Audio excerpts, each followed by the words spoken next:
Victor sat in his study. The room was dark wood and old leather. The scent of cigar smoke, long since gone cold, hung in the air like a ghost. He was a man made of stillness. His empire was built on it. On the quiet threat that lived in his silence. Outside, the city of stone and steel hummed its endless, frantic song. But inside the high walls of his estate, there was only the heavy quiet of absolute control. His men called him the General. His enemies, when they dared to speak his name at all, called him the Butcher. He was neither. He was simply Victor.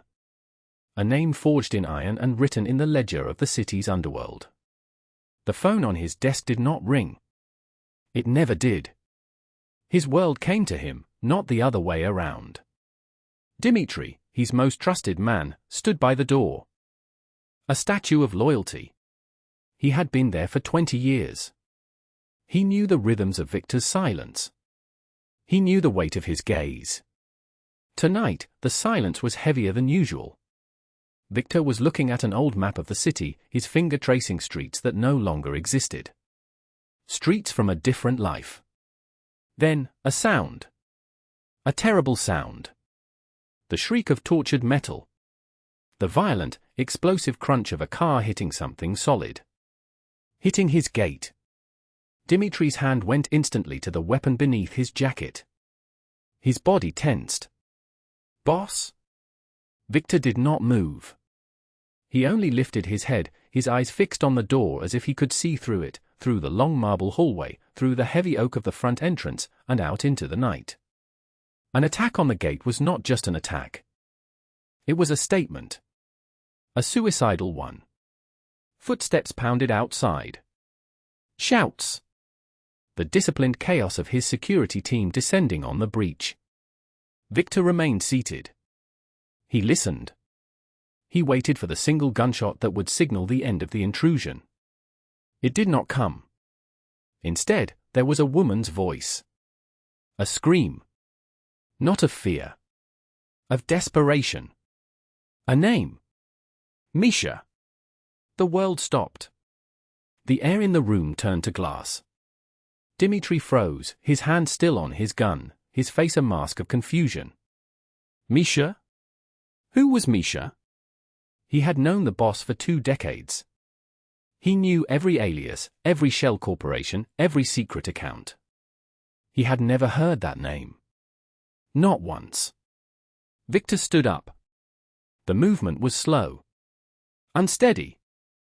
As if the name had been a physical blow, a phantom punch that had landed across 40 years of carefully constructed armor. His face, usually an unreadable mask of granite, was fractured. His eyes were wide. Not with anger. With something far more terrifying. Something that looked like shock. Like memory.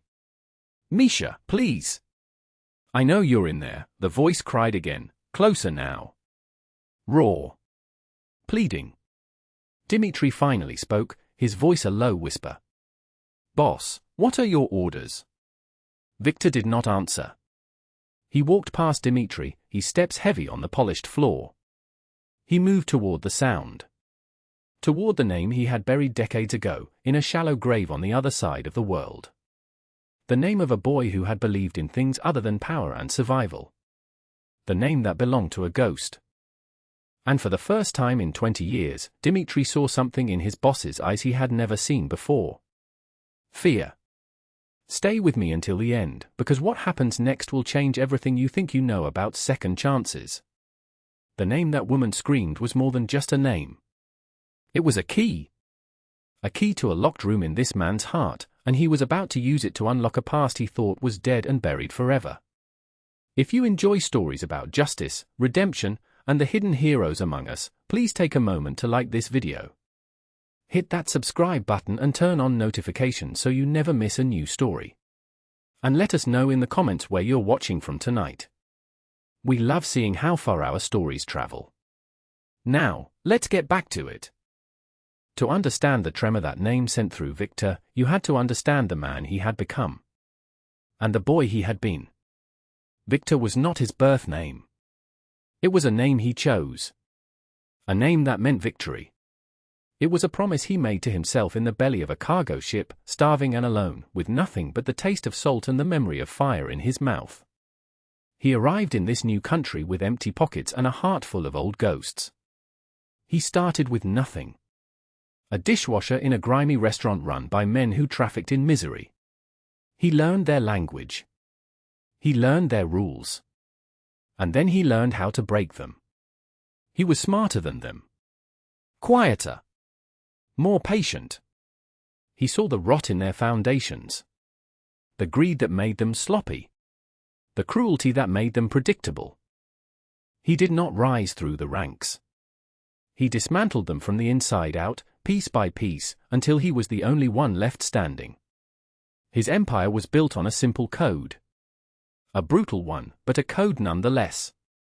You do not harm the innocent. You do not break your word. You do not disrespect the family. Not his family of blood, which was long gone, but the family of loyalty he had built around himself. Betrayal was a debt paid with interest. And Victor was a merciless collector. He controlled the docks, the unions, the quiet flow of goods the city pretended it did not need. He was a necessary evil, a predator who kept the other, more rabid wolves at bay. The police knew of him. The politicians took his money. The wealthy sought his protection. He was a fixture of the city's shadow architecture. Feared. Respected. Untouchable. His face was rarely seen in the papers. His name was only ever whispered. He cultivated an aura of myth. The man in the fortress on the hill. The general. The butcher. All names for the armor he wore. But Misha. Misha was not armor. Misha was the boy beneath it. Misha was a boy who lived in a small, forgotten village of wooden houses and dirt roads. A village that smelled of pine needles and wood smoke. He was a boy who knew how to fish in the river with his bare hands. A boy who had a mother with kind eyes and a father who taught him how to read from a single, tattered book. He was a boy in love. Her name was Anya. She had hair the color of wheat fields in the sun and a laugh that sounded like wind chimes. She was fierce and gentle all at once. She was the only person who called him Misha. They had planned a life. A small house. A garden. Children with her eyes. A simple, quiet life, far from the reach of the powerful, cruel men who ruled their country. But those men came anyway. They came with fire and soldiers. They came to make an example of their village for some forgotten act of defiance. Misha, barely a man, had tried to fight. He had tried to save them. He watched his home burn. He watched his parents fall. He held Anya in his arms as she bled out onto the frozen earth, her last breath a whispered promise that she would find him again. He escaped with her name on his lips and a hole in his soul so vast it swallowed the boy he used to be.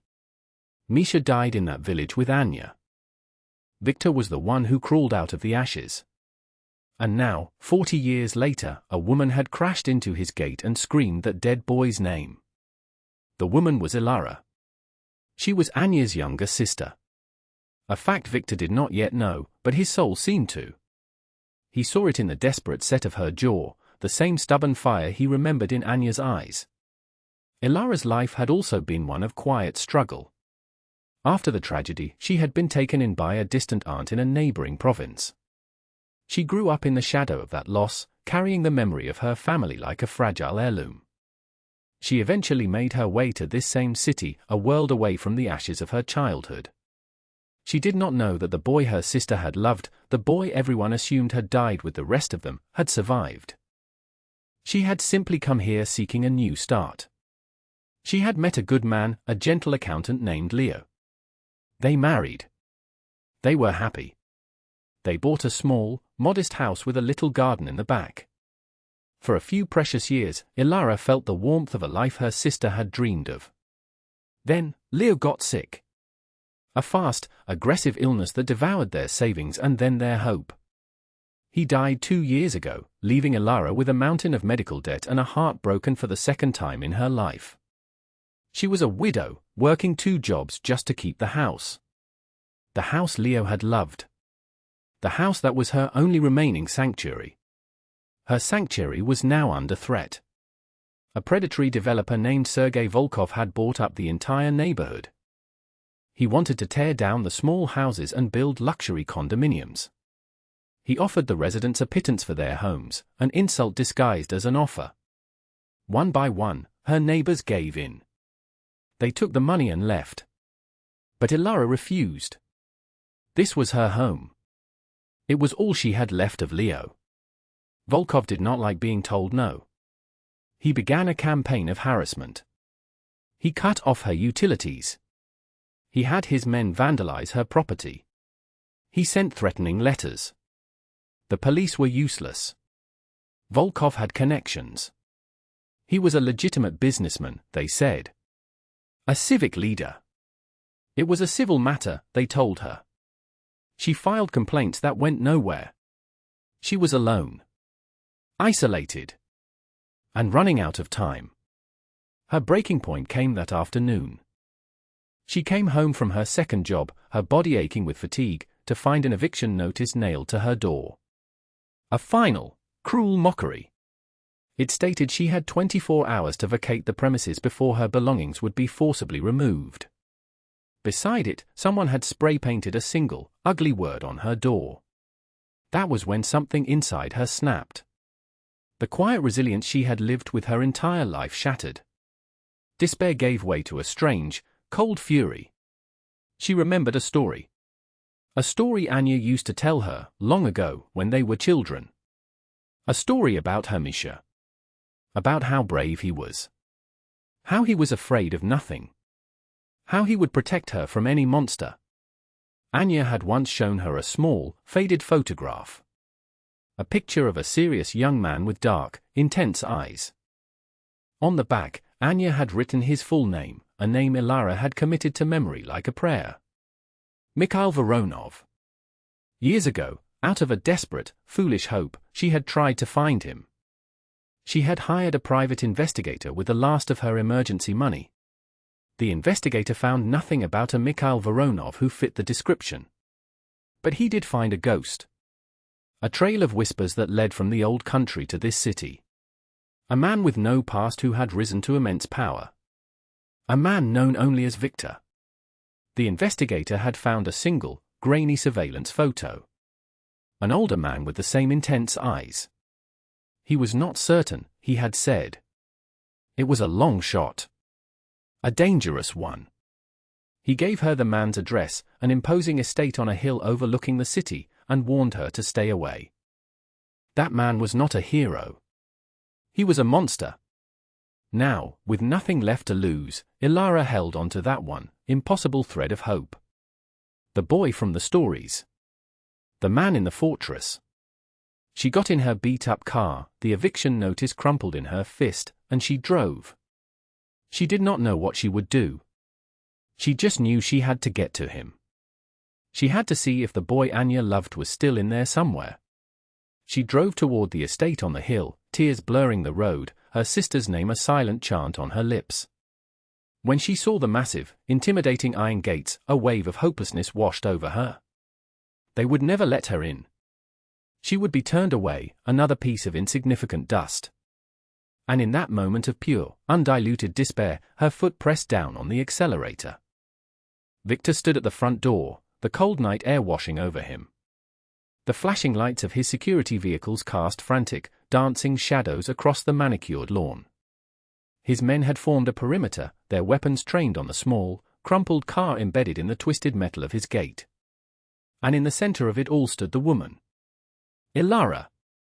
She was on her knees on the asphalt, her shoulders shaking. She looked up at him, her face streaked with tears and dirt. Her eyes, so much like Anya's, were wide with a terrifying mixture of hope and fear. Misha, she whispered, the name barely audible over the idling engines and the crackle of radios. Dimitri was at Victor's side, his voice a low, urgent hum. Boss, we need to get you back inside. We don't know who she is. This could be a trap. A setup.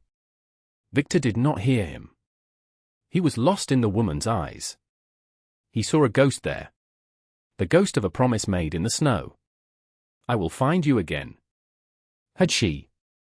Had Anya sent her sister as a messenger from the grave? The thought was madness. Victor did not deal in madness. He dealt in facts. In leverage. In violence. And yet. He took a step forward. Boss! Dimitri's voice was sharper now. Victor raised a hand, a simple, quiet gesture that stopped Dimitri cold. It silenced the radios. It stilled the men. The entire chaotic scene fell into a sudden, expectant hush. All that remained was the sound of the woman's ragged breathing. Victor walked toward her, each step an earthquake in his own soul. The 40 years of ice he had packed around his heart began to crack. He could feel the cold meltwater of memory seeping through. The scent of pine. The sound of wind chimes. The warmth of Anya's hand in his. He stopped a few feet in front of Ilara. He looked down at her, a titan of the underworld gazing at a broken woman. His mind was a battlefield. One side, the cold, hard logic of Victor, screamed at him. This was a risk. A vulnerability. A weakness to be excised. She was a loose end from a life that was meant to stay buried. He should have her removed. Disappeared. Erase the connection before it could be used against him. His survival depended on having no weaknesses. But the other side of him, the whisper of Misha that he thought had long gone silent, saw something else. He saw a reflection of his own loss. He saw the same desperation that had fueled his own escape from the ashes. He saw Anya's sister. Family. And his code, the one he had forged in iron, had a rule about family. You protect it. At any cost. He knelt. The motion was stiff, unfamiliar. Victor did not kneel. Not for anyone. But Misha did. Misha would kneel for Anya's sister. His men watched in stunned silence. Dimitri looked as if he had seen a statue weep. Who are you? Victor's voice was rough, like stones grinding together. It was the voice of a man who had not asked a real question in decades. He only gave orders. I am Ilara, she stammered, intimidated by his proximity, by the sheer, dangerous weight of his presence. Anya was my sister. There it was. The fact. The confirmation. The final blow to his armor. Anya. The name hung in the air between them, a sacred, terrible thing. Victor closed his eyes for a fraction of a second. When he opened them, the battle inside him was over. Misha had won. Why are you here? He asked, his voice softer now. Almost gentle. Ilara's story came tumbling out.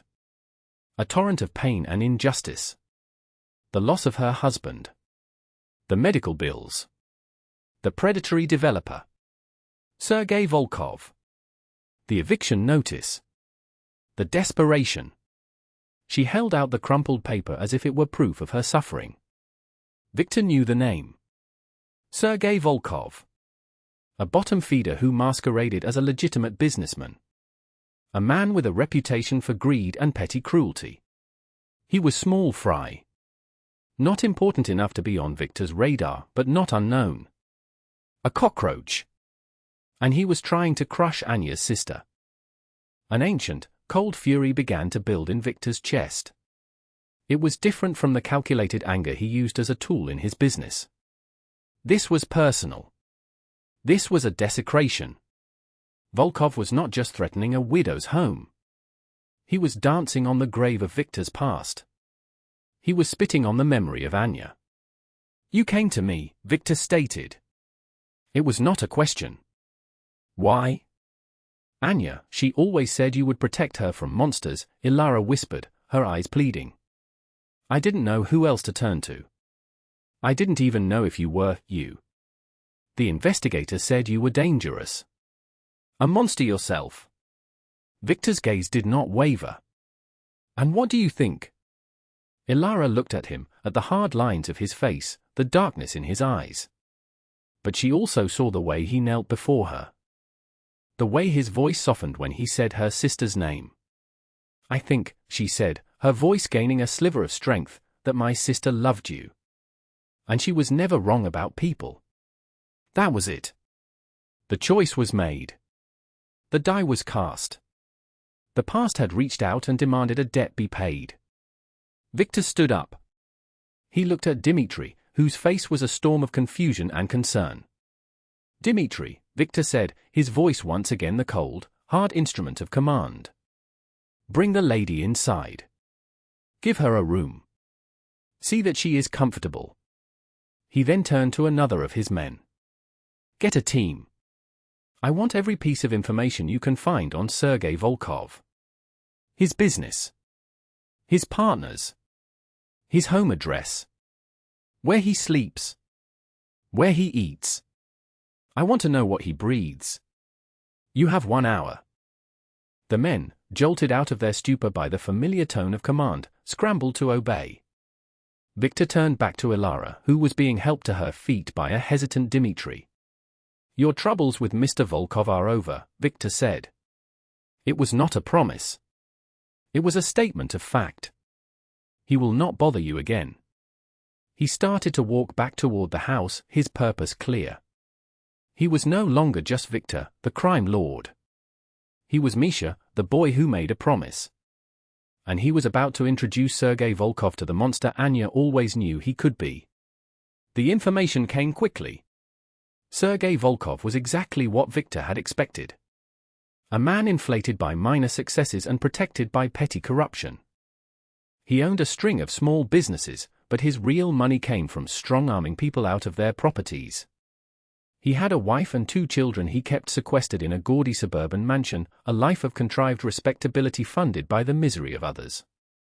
He operated with the arrogance of a man who believed himself untouchable, protected by a web of lawyers and bought-off city officials. He had no code. No honor. He was just a bully with a bank account. The report on Victor's desk detailed Volkov's routine. Every Tuesday night, he met with his partners at a private club downtown. A place called the Onyx Room. It was a high-end establishment that prided itself on its discretion. The perfect place for men like Volkov to make their dirty deals in supposed safety. Tonight was Tuesday. Victor sat in his study, the file open before him. Dimitri stood by the window, watching the city lights. The silence in the room was different now. It was not the heavy silence of contemplation. It was the taut, humming silence before a storm. "Dimitri," Victor said without looking up. "Boss. Pick 3 men. No one flashy. We're going to the Onyx Room."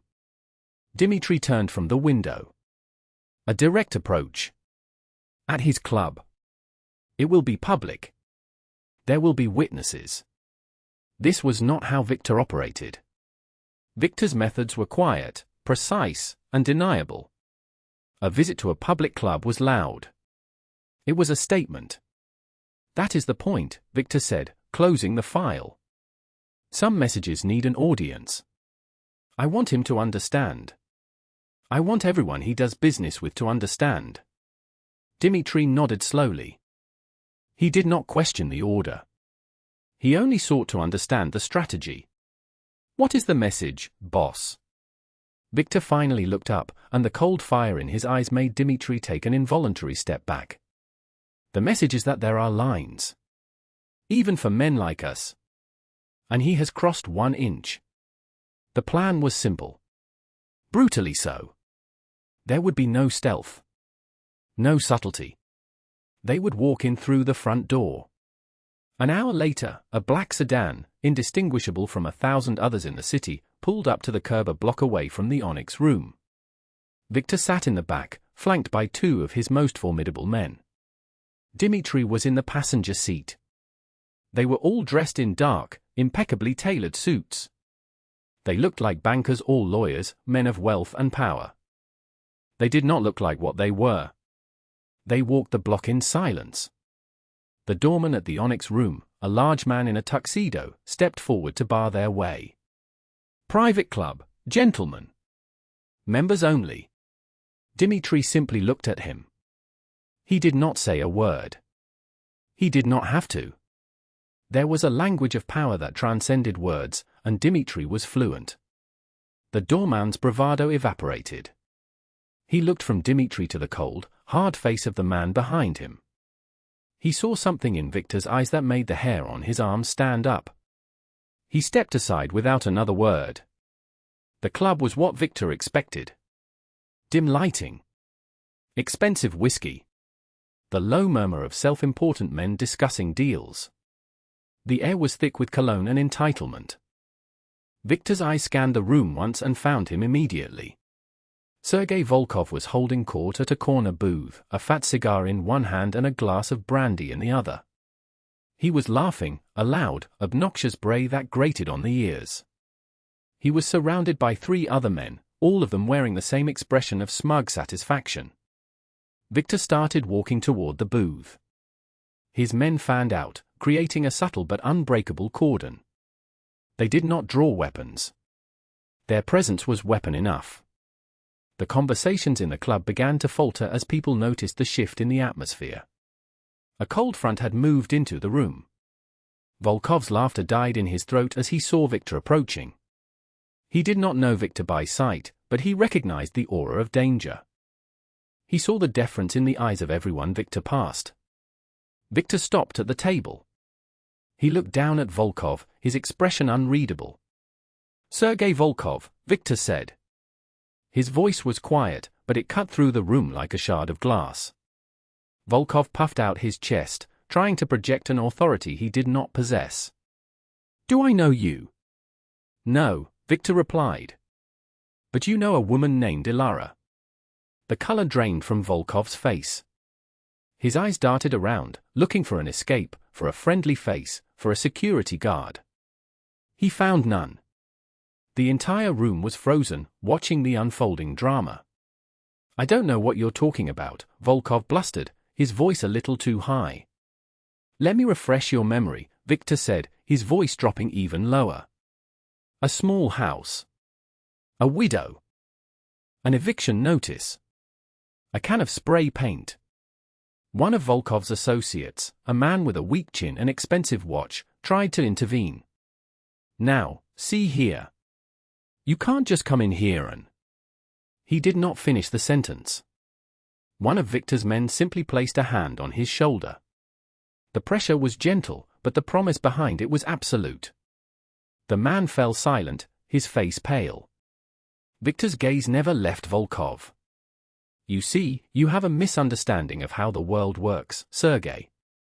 You think because you have money and a few cheap politicians in your pocket, you can do whatever you want. You think you can crush people who have nothing. You think that makes you strong." Victor leaned forward, placing his hands flat on the table. The intimacy of the gesture was more threatening than any shout. "That does not make you strong. It makes you a coward. It makes you a scavenger who feeds on the weak. There is no honor in that. This is a business dispute," Volkov stammered, sweat beading on his forehead. "She refused a fair offer. The law is on my side." "I am not here to discuss the law," Victor said coldly. "I am here to discuss Ilara. And her sister, Anya."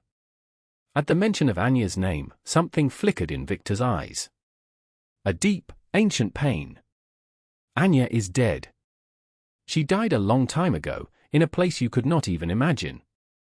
She died because of men like you. Men who believe their greed gives them the right to burn down the worlds of others." He straightened up. "Ilara is her sister. She is all that is left of a promise I made a lifetime ago. You were not just trying to take a house, Sergei. You were trying to erase a memory. And that is an offense I cannot permit." The finality in his tone was absolute. This was not a negotiation. It was a sentencing. "The house now belongs to me," Victor stated. "I have purchased the deed from the bank that held the lien. It is a gift to Ilara. You will transfer all your claims to the surrounding properties to a holding company of my choice. For the sum of $1.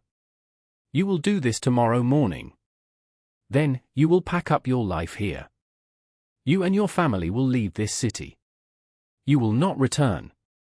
Ever. Volkov stared at him, his mouth agape. You're insane. I'll be ruined. Everything I've built. You have built nothing, Victor interrupted, his voice like ice. You have only stolen. And now, you will pay it back. Consider this a lesson in honor. A concept you are clearly unfamiliar with. Victor turned to leave. He had delivered his terms. The matter was, in his mind, settled. But Volkov, in a final, foolish act of defiance born of panic and humiliation, made a mistake. He surged to his feet, his face purple with rage. You can't do this to me. Do you know who I am? He reached inside his jacket.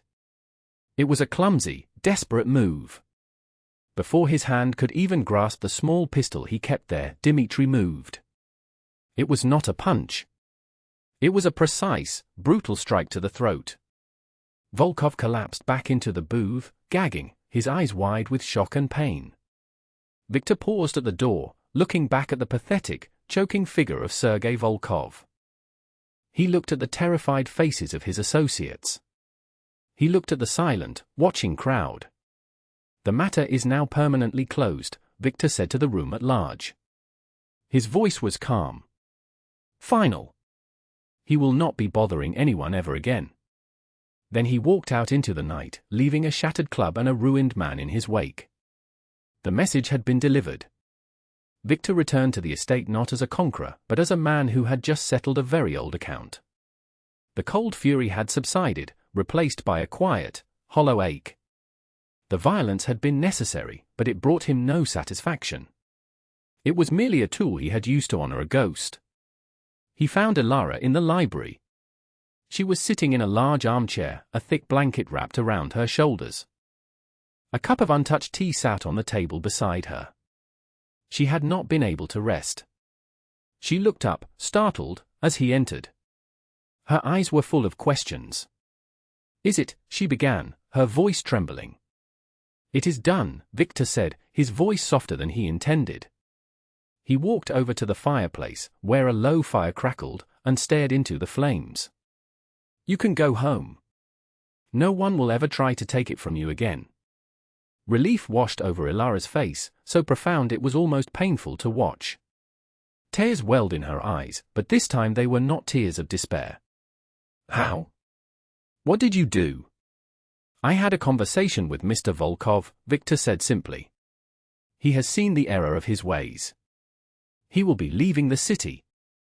Ilara stood up, the blanket pooling at her feet. She walked toward him, her steps hesitant. I don't know how I can ever repay you. I have nothing. I crashed into your gate. I caused so much trouble. She reached into her pocket and pulled out a small, crumpled wad of cash. It was maybe $40. It was likely every cent she had in the world. She held it out to him, her hand shaking. This is all I have. Please. Take it. Victor looked at the money in her hand. He looked at her earnest, tear-streaked face. And for the first time in what felt like a century, he felt the urge to smile. It was a sad, tired smile that never quite reached his lips. He gently pushed her hand away. Keep your money, Ilara. You will need it. But I have to give you something, she insisted. You saved me. You saved my home. Victor turned his gaze back to the fire. You already have, he said, his voice a low murmur. You gave me a name I thought I had lost. You reminded me of a promise. That is worth more than all the money in this city. They stood in silence for a long moment, the only sound the crackling of the fire. The vast, intimidating room felt smaller, warmer. Finally, Ilara spoke, her voice quiet but clear. The man the investigator told me about, the monster. And the boy my sister loved.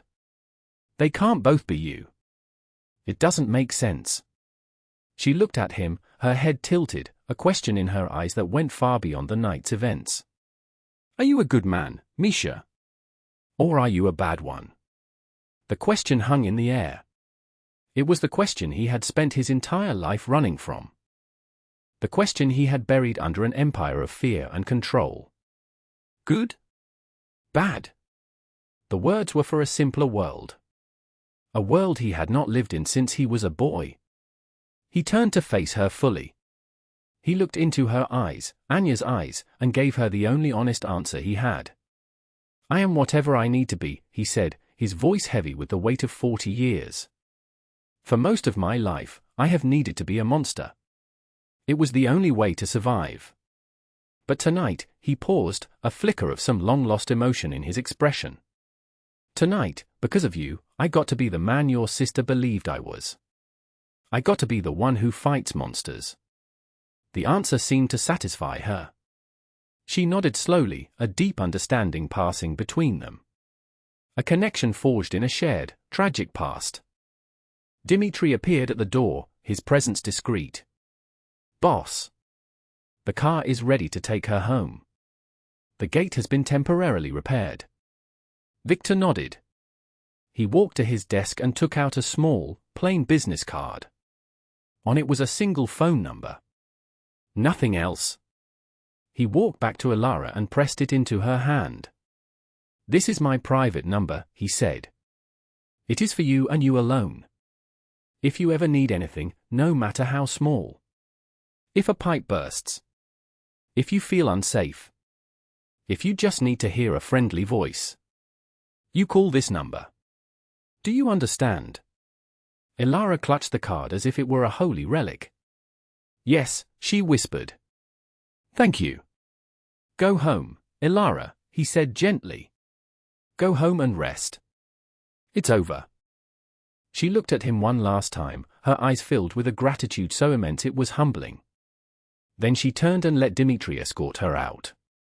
Victor stood alone in the library, listening to the sound of the car driving away. The house was silent again. But it was a different silence. The heavy, oppressive quiet was gone. In its place was something lighter. Something that felt, impossibly, like peace. He was still Victor. The general. The butcher. But tonight, a small part of Misha had come home. And he knew, with a certainty that settled deep in his bones, that nothing would ever be quite the same again. A year passed. The seasons turned, painting the city in the colors of life and decay. For Ilara, it was a year of rebirth. With the crushing weight of Volkov's threats gone, she began to breathe again. The house, once a source of anxiety, became her sanctuary once more. She tended to the small garden in the back, just as she and Leo had planned. The roses bloomed with a fierce, vibrant red she had not seen in years. She quit her second job, finding a single, better-paying position at a local bookstore. The quiet aisles and the smell of old paper suited her gentle soul. She never had to use the number Victor had given her. But knowing it was there, in a small, safe box on her dresser, was an anchor in the unpredictable sea of life. It was a promise of safety. A silent guardian. Sometimes, on quiet evenings, she would take out the card and look at the simple, stark digits. She would think of the hard, sad man with her sister's eyes, and she would send a silent thank you out into the world, for him and for Anya. Victor's world continued on its violent, quiet axis. Deals were made. Enemies were disciplined. His empire ran with the cold precision of a fine watch. To his men, to the city, he was unchanged. The general was still the general. But Dimitri saw the subtle shifts. The boss spent more time in the library now, less time in the cold, strategic dark of his study. He seemed to listen more. There was a new stillness to him, less like a coiled spring and more like a deep, calm lake. On his desk, next to the unread financial reports and the maps of his territory, sat a small, framed photograph. It was not the old, faded picture of Anya he had kept hidden in a drawer for 40 years. This one was new. Dimitri had taken it for him, discreetly, a few months after that fateful night. It was a picture of Ilara's house.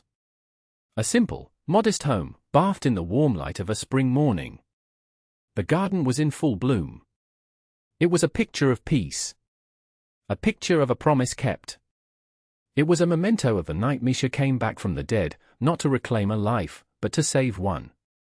For what is a man, in the end? Is he the sum of his worst deeds, or is he defined by his best?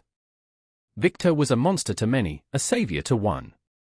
He lived in the grey shadows between good and evil, a place where honor is a weapon and kindness is a quiet act of rebellion. The world is full of bullies and cowards who prey on the vulnerable, but it is also full of unexpected protectors. Sometimes, the only person who can stand up to a monster is another monster. And sometimes, even in the coldest of hearts, a single act of grace, a memory of a lost love, is enough to remind a man not of who he has become, but of who he was always meant to be.